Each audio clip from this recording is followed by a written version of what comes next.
All right, so in this problem, we need a starting point. Most problems, you want to try and find a starting point. A lot of the ones where you're going like V equals R omega and those things is there's some sort of starting point. And in this one, the starting point is the last sentence. So it says the blades of a windmill start from rest and rotate with an angular acceleration of 22 radians per second squared at any point in a blade. So apparently it doesn't matter where you are on the blade, you can find a spot where, I read a little further, where the tangential acceleration equals the centripetal acceleration. Now, the magnitude, so the number will be the same. You're never going to have the same tangential acceleration equaling the centripetal because they're not going to have the same direction. They're always going to be perpendicular to each other. But it's, in terms of a number, we can have a speed where they're both going to be equal. All right? So my starting point is it says, if I read this question, I've got that we want how much time passes before the magnitude of the tangential acceleration equals the magnitude of the centripetal. So my starting point is that my tangential, I want to know where it equals the centripetal. Where the tangential acceleration equals the centripetal acceleration. Well, my tangential acceleration equals r alpha. So normally we don't always have to write the subscript t when we write a. If we write a equals r alpha, it's assumed to be tangential. But since I have two a's in the problem and I'm referencing centripetal, then I'm using a subscript to represent tangential. But a by itself usually means tangential in these problems. But in this one, I also have centripetal. They're both translational accelerations, meaning we're talking about the center of mass moving through space in some way, not just rotating about its center of mass. So I know that I can replace my AT with R alpha, because that A equals R alpha. And my centripetal acceleration, going back to when we did circular motion, we had two formulas for centripetal acceleration, V squared over R and R omega squared. Now, out of those two, there's two reasons why I'm going to pick R omega squared. I'm going to pick R omega squared, for one, because the only number that's given in the problem with a value is in angular units, so I'm assuming that that's what I want it in. Another reason is, if I wrote V squared over R, my R's wouldn't cancel out. But by writing it this way, look, I've got R on both sides of the equation. So that R will cancel that R. And so now I have alpha equals omega squared. Now, they gave me the alpha. They gave me the value for the alpha. They're saying that alpha in the problem is 22 radians per second squared. So that means that the windmill is speeding up. Now, it started from rest. So if it started from rest, what's the original angular velocity of the windmill?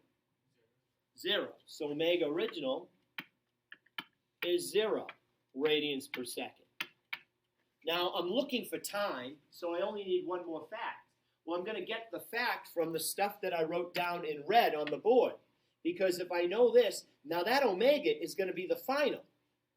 Okay, because we want to know when will these be equal. Well, when they're equal, when these two are equal, will be at some later time when the angular velocity is whatever it needs to be in order for them to be equal. So my omega final, look at this up here. This right here is omega final. So what does omega final actually equal? Like, how can I write it? It's equal to, if alpha equals omega final squared, then what does omega final equal? Square root of alpha. So it equals the square root of alpha, which is the square root of, we already know what alpha is. It's 22 radians per second squared. So, and this is one of those sample problems that illustrate why I don't like radians, why I avoid it.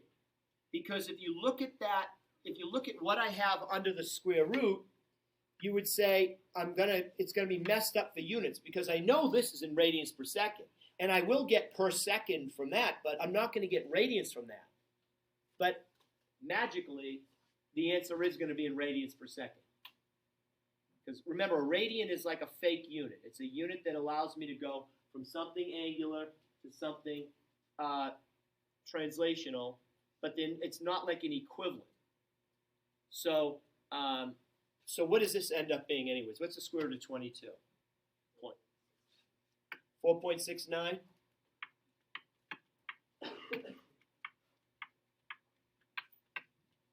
All right, so I've got those three facts, and I'm looking for time. So time is my unknown. So at this point, it's just a simple rotational kinematic. The tough part was the beginning of the problem. But now I've got my four facts, and so if those are my facts, my equation that I would be using with those facts would be omega F equals omega O plus alpha T. And omega O is 0, so I can cancel that out. And if I solve for T, I'm going to have omega F, and I'm going to move this down there. So it's going to be omega F divided by alpha.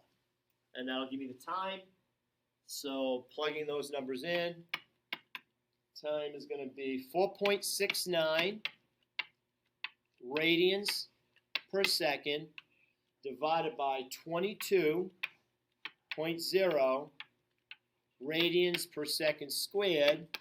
The radians will cancel out, one of the seconds will cancel out, and I'll get my answer in seconds, and that's going to be a number less than 1, like about 1/4 or 1/5, so somewhere around 0.2. 0.213.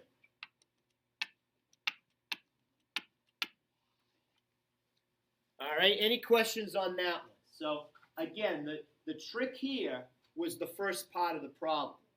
That the last line here, it was important that we began there. By beginning there, I now got a relationship that I could use with my facts. But this was the key fact. It wasn't hard. I already knew that right from the problem, and I knew that from the problem. This was the fact that was going to be the trick to be able to get the time. We needed a third fact. All set? Okay, so now after doing this, I'll go to 38, and because it's similar to this one.